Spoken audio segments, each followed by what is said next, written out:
Kalimantan Selatan, terenggiling di era 1960 hingga 1980-an, memiliki nilai mistis bahkan dianggap sebagai jelmaan setan atau hantu.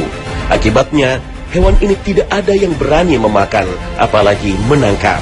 Sedikit berbeda di pedalaman Kalimantan, keberadaan hewan ini dianggap sebagai kurang baik yang menyebabkannya diburu dan ditangkap untuk dimusnahkan, kemudian dibakar, agar roh jahat yang ada dalam tubuhnya musnah dan tidak mengganggu manusia. Tapi terkadang, pangolin yang dimasukkan dalam karung tiba-tiba saja menghilang. Hal ini yang menyebabkan di era tersebut keberadaan terenggiling cukup terpelihara.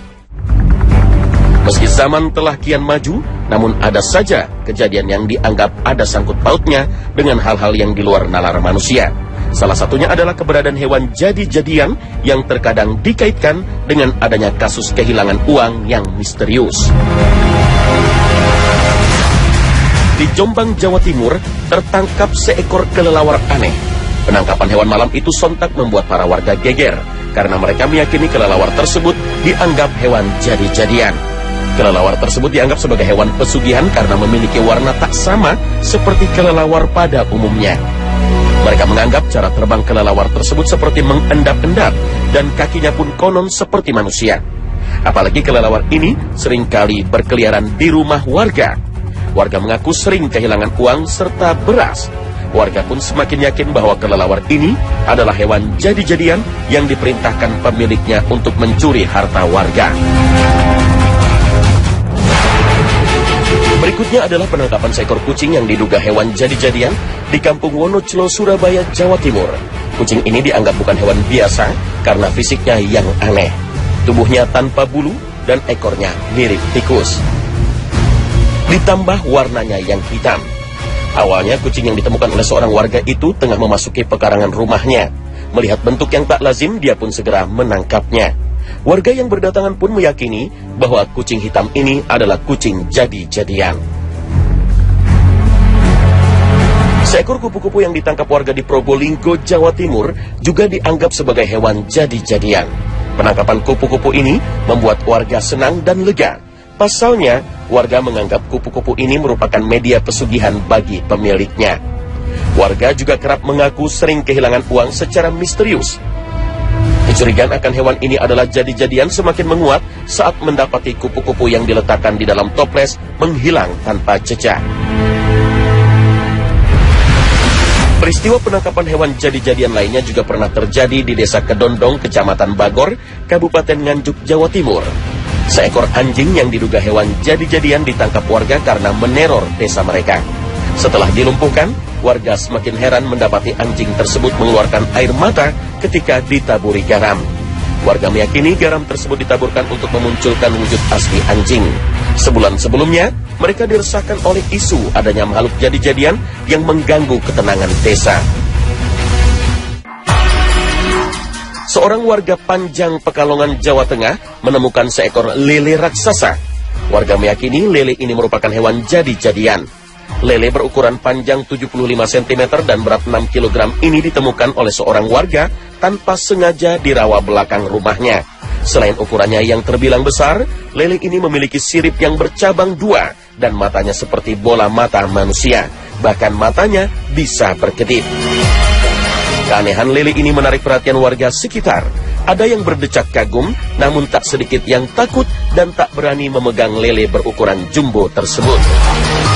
Mereka khawatir akan berpengaruh buruk pada kehidupan mereka. Sang penemu yakin bahwa lele ini adalah penunggu rawa.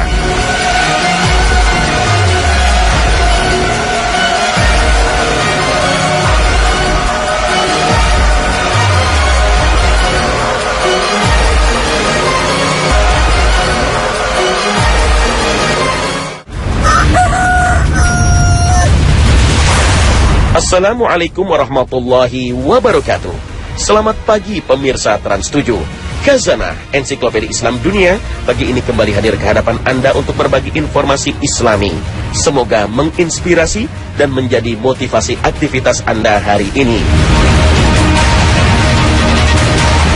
Terlepas dari benar tidaknya fenomena kemunculan beberapa jenis hewan yang dianggap sebagai jelmaan setan itu, yang pasti setan atau jin memang memiliki kemampuan untuk beralih rupa menjadi makhluk wadah seperti manusia atau hewan. Banyak keterangan dalam hadis Nabi yang menyatakan bahwa setan atau jin bisa menjelma menjadi hewan. Misalnya sebuah hadis yang diriwayatkan oleh Imam Muslim dari Jabir bin Abdullah yang menyatakan bahwa setan dapat beralih rupa menjadi seekor anjing berwarna hitam legam dengan 2 bintik putih di atas matanya. Suatu ketika Nabi SAW memerintahkan para sahabatnya untuk membunuh anjing, dan mereka pun mematuhinya, sehingga ada seorang perempuan yang membawa anjingnya untuk dibunuh. Namun ternyata bukan setiap anjing yang beliau perintahkan untuk dibunuh, tetapi hanya anjing yang berwarna hitam legam dengan 2 titik putih di atas matanya saja. Maka beliau bersabda, "Bunuhlah anjing yang hitam legam dengan 2 titik putih di atas matanya, sebab dia adalah penjelmaan setan." Hadis riwayat Muslim. Oleh karena itu Nabi SAW mengingatkan bahwa lewatnya anjing hitam di depan orang yang sholat memutuskan sholat orang itu.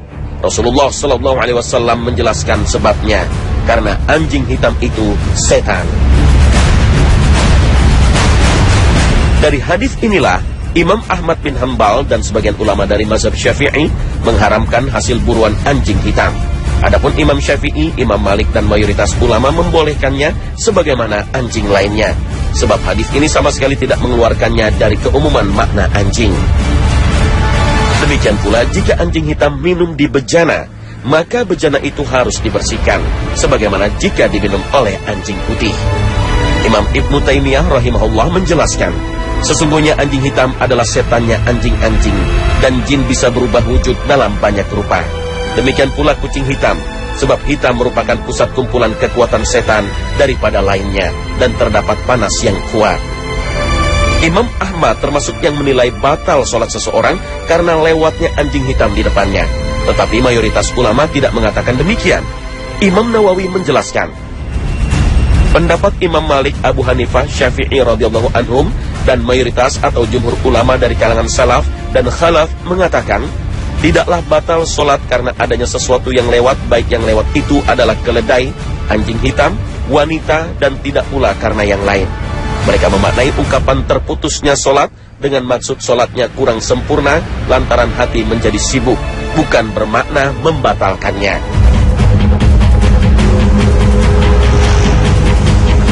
Selain menjelma menjadi anjing, ada juga keterangan yang menyatakan bahwa setan bisa menjelma menjadi ular lalu menampakkan diri kepada manusia. Karena itu Rasulullah SAW melarang langsung membunuh ular yang muncul di dalam rumah, sebab dikhawatirkan itu merupakan jelmaan jin muslim. Suatu ketika Abu Sa'id menemui Abu Sa'id Al-Khudri di rumahnya. Ketika itu Abu Sa'id sedang sholat, karena itu aku duduk menunggu hingga selesai sholat.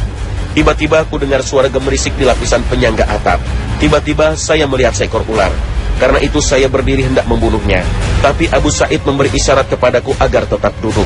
Aku pun kembali duduk. Ketika ia telah menyelesaikan sholatnya, dia menunjuk salah satu ruang di rumahnya lalu berkata, "Engkau lihat kamar itu?" Aku menjawab, "Iya." Lalu Abu Sa'id berkata, "Dulu di sini tinggal seorang pemuda baru menikah.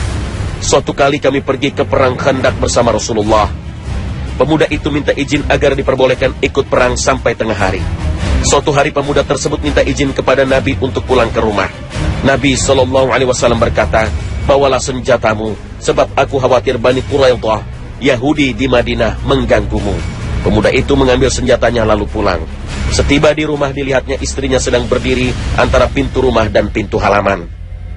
Terdorong oleh rasa cemburu, dia menghambur hendak menikam istrinya dengan tombak. Istrinya berteriak, "Tahan tombakmu, masuklah dan lihatlah apa yang menyebabkan aku keluar rumah." Pemuda itu pun masuk ke rumah dan dilihatnya ada seekor ular besar melingkar di tempat tidurnya. Dia membidik tombaknya ke arah ular itu dan mengenainya. Dia keluar rumah dan membiarkan ular itu di dalam kamar. Tiba-tiba ular itu menyerangnya dan membelitnya. Mereka bergulat entah siapa yang mati lebih dulu. Kami lalu menghadap Rasulullah dan menceritakan kejadian pemuda itu. Kami mohon kepada beliau, "Ya Rasulullah, mohonlah kepada Allah agar dia bisa tetap hidup bersama kita." Nabi SAW bersabda, "Sebaiknya kalian memohonkan ampunan kepada Allah untuk dia." Sesungguhnya di Madinah ini ada segolongan jin yang telah masuk Islam. Jika kalian melihat satu dari mereka, maka mintalah kepada mereka untuk keluar dalam jangka waktu 3 hari. Jika ia tetap menampakkan diri kepada kalian setelah itu, maka bunuhlah ia, karena sesungguhnya dia itu setan. Dalam riwayat lain disebutkan bahwa Rasulullah SAW bersabda, sesungguhnya bagi rumah ini terdapat awamir, penghuni. Jika kalian melihat sesuatu darinya, maka biarkanlah sampai 3 hari. Jika dia masih ada lebih 3 hari, maka bunuhlah, karena dia kafir. Hadis riwayat Muslim. Demikianlah, jika rumah kedatangan ular, maka biarkan selama 3 hari. Jangan dibunuh, sebab bisa jadi ia jin muslim. Jika lebih dari 3 hari masih ada, maka mesti dibunuh, karena dia adalah setan. 3 hari merupakan batasan yang cukup untuk memastikan apakah dia jin muslim ataukah jin kafir. Jika lebih 3 hari, maka dia adalah jin kafir yang harus diusir atau dibunuh. Tapi tidak semua jenis ular harus dibiarkan selama 3 hari. Ada juga yang pengecualiannya. Dari Abu Lubabah radhiyallahu anhu, Rasulullah SAW bersabda, janganlah kalian langsung membunuh ular di dalam rumah, kecuali setiap ular yang buntung, pendek ekornya, dan memiliki 2 garis di punggungnya, karena ular jenis ini dapat menggugurkan kandungan dan membutakan mata, maka bunuhlah ia. Hadis riwayat Muslim. Berdasarkan keterangan Nabi SAW, kita bisa mengetahui jin dan setan bisa menjelma menjadi hewan dengan kriteria-kriteria tertentu. Selain itu, Ibnu Taimiyah menjelaskan disebutkannya anjing hitam dan ular secara khusus sebagai hewan yang menjadi objek penjelmaan jin dan setan tidak menutup kemungkinan bahwa setan juga bisa menjelma menjadi hewan-hewan lain seperti kalajengking, atau juga bisa berubah wujud menjadi unta, sapi, kambing, kuda, keledai, burung, dan lain sebagainya. Jin dan setan bahkan bisa mengubah wujudnya dalam bentuk manusia. Pada perang Badar, setan datang kepada pasukan musyrik dalam wujud seorang laki-laki bernama Suraqah bin Malik. Oleh karena itu turunlah ayat. Dan ketika setan menjadikan mereka memandang baik pekerjaan mereka dan mengatakan, tidak ada seorang manusia pun yang dapat menang terhadapmu pada hari ini, dan sesungguhnya saya ini adalah pelindungmu. Al-Quran Surah Al-Anfal ayat 48. Tetapi saat itu Allah Ta'ala turunkan malaikat untuk menolong pasukan mukminin, maka kaburlah setan berwujud Suraqah bin Malik itu. Maka tatkala kedua pasukan itu telah dapat saling melihat berhadapan, setan itu balik ke belakang seraya berkata, sesungguhnya saya berlepas diri daripada kamu. Sesungguhnya saya dapat melihat apa yang kamu sekalian tidak dapat melihat. Sesungguhnya saya takut kepada Allah, dan Allah sangat keras siksanya. Al-Quran Surah Al-Anfal ayat 48. Ibnu Katsir rahimahullah menyebutkan sebuah riwayat bahwa setan yang dimaksud dalam ayat ini adalah yang menjelma menjadi Suraqah bin Malik. Peristiwa ini disampaikan oleh Ibnu Abbas radhiyallahu anhu. Iblis datang pada perang Badar bersama satu regu tentara dari golongan setan. Dia datang membawa panji dan tampil dalam wujud Suraqah bin Malik bin Jubshum, seorang laki-laki dari Bani Mudlij. Umar bin Khattab berkata, seorang di antara kalian tidak mungkin berubah bentuk dari bentuk yang telah diciptakan oleh Allah. Tetapi mereka, jin, mempunyai sihir seperti halnya sihir di kalangan kalian, manusia. Anda semua tahu kalau setiap bayi yang baru lahir tentu menangis. Apakah Anda tahu sebab apa bayi menangis ketika dilahirkan? Inilah alasannya. Ada sebuah hadis dari Abu Hurairah radhiyallahu an yang meriwayatkan bahwa Rasulullah SAW bersabda, tidak ada seorang bayi pun dari anak Adam yang terlahir kecuali ia pasti mendapat tusukan dari setan, sehingga bayi itu menangis dan menjerit karenanya, kecuali Maryam dan putranya Nabi Isa alaihissalam. Hadis riwayat Bukhari dan Muslim. Dalam hadis lain Rasulullah SAW bersabda, jeritan bayi ketika lahir adalah karena mendapat tusukan setan. Hadis riwayat Muslim. Dengan demikian, semua manusia, entah itu orang tuanya muslim atau tidak, ketika bayi lahir maka akan didatangi setan dan diganggu pada saat dilahirkan. Datangnya setan pada saat itu adalah untuk menancapkan tusukan ujung jarinya pada perut si bayi. Semua itu terjadi tanpa disadari oleh orang-orang yang ada di dekatnya. Jin setan memiliki alam sendiri yang bukan alam manusia. Secara fisik manusia tidak mampu melihat, mendengar, merasakan, meraba, dan mencium setan. Di dalam Al-Quran Allah berfirman, sesungguhnya ia dan pengikut-pengikutnya melihat kamu dari suatu tempat yang kamu tidak bisa melihat mereka. Al-Quran Surah Al-A'raf ayat 27. Banyak keterangan dari hadis Nabi yang menyatakan bahwa setan sering mencampuri aktivitas keseharian manusia, namun kita tidak merasakannya sama sekali. Banyak orang muslim yang ketika menyantap makanan atau minuman karena tidak membaca bismillah, maka setan ikut makan bersama-sama dengannya tanpa disadarinya, sehingga hilanglah berkah yang ada pada makanan atau minumannya tersebut. Atau ketika ia sedang makan, terjatuh atau tercecerlah sebagian makanannya tersebut, atau ketika ia selesai makan, ia menyisakan makanan tersebut, maka setan akan memakan makanan tersebut tanpa ampun, dan hilanglah pula berkah dari makanannya tersebut. Itu sebabnya kita diajarkan untuk berdoa sebelum dan sesudah makan, mengambil makanan yang terjatuh, lalu setelah membersihkan kotorannya, mereka memakannya dan tidak pula menyisakan makanan sedikit pun kecuali yang sudah tidak dapat dimakan, semisal tulang, duri ikan, sambal, dan lain sebagainya. Dari Jabir radhiyallahu anhu berkata, aku pernah mendengar Rasulullah sallallahu alaihi wasallam bersabda, apabila seseorang masuk ke rumahnya lalu ia menyebut nama Allah Ta'ala ketika memasukinya dan ketika makan, setan berkata kepada kawan-kawannya, tidak ada tempat bermalam dan makan buat kalian. Apabila ia tidak menyebut nama Allah Ta'ala ketika memasukinya, setan berkata, kalian telah mendapatkan tempat bermalam. Dan apabila tidak menyebut nama Allah Ta'ala ketika makan, setan berkata, kalian mendapatkan tempat bermalam dan juga makanan. Hadis riwayat Muslim, Abu Daud, dan Ahmad. Syekh Salim bin Id Al-Hilali berkata, setan itu biasa bermalam di rumah-rumah yang tidak disebutkan nama Allah Ta'ala di dalamnya. Dan ia juga makan dari makanan pemiliknya jika mereka tidak membaca bismillah. Apabila kita makan tanpa membaca salah satu doa yang disyariatkan dalam rangka mengingat Allah Ta'ala, maka setan akan turut serta makan bersama-sama tanpa kita menyadarinya. Begitu pula jika makanan kita terjatuh, hendaknya kita memungutnya, lalu membersihkan kotoran yang menempel padanya, lalu kita makan. Atau apabila kita telah selesai dari makan, hendaklah kita menjilat jemari kita, dan juga membersihkan makanan yang tersisa pada piring atau sendok, karena boleh jadi setan akan memakan makanan yang terjatuh atau yang tersisa tersebut, dan hilanglah berkah dari hidangan yang kita makan. Dari Jabir bin Abdullah radhiyallahu anhu berkata, aku pernah mendengar Rasulullah sallallahu alaihi wasallam bersabda, sesungguhnya setan mendatangi salah seorang dari kalian pada setiap urusannya, hingga akan mendatanginya di saat makan. Sebab itu apabila jatuh sepotong makanan, maka hendaklah ia membuang, membersihkan kotorannya lalu memakannya. Dan hendaklah ia tidak membiarkannya dimakan oleh setan. Dan jika telah selesai makan, hendaklah ia menjilati jari jemarinya, karena ia tidak tahu pada bahagian makanan yang manakah adanya berkah. Hadis riwayat Muslim.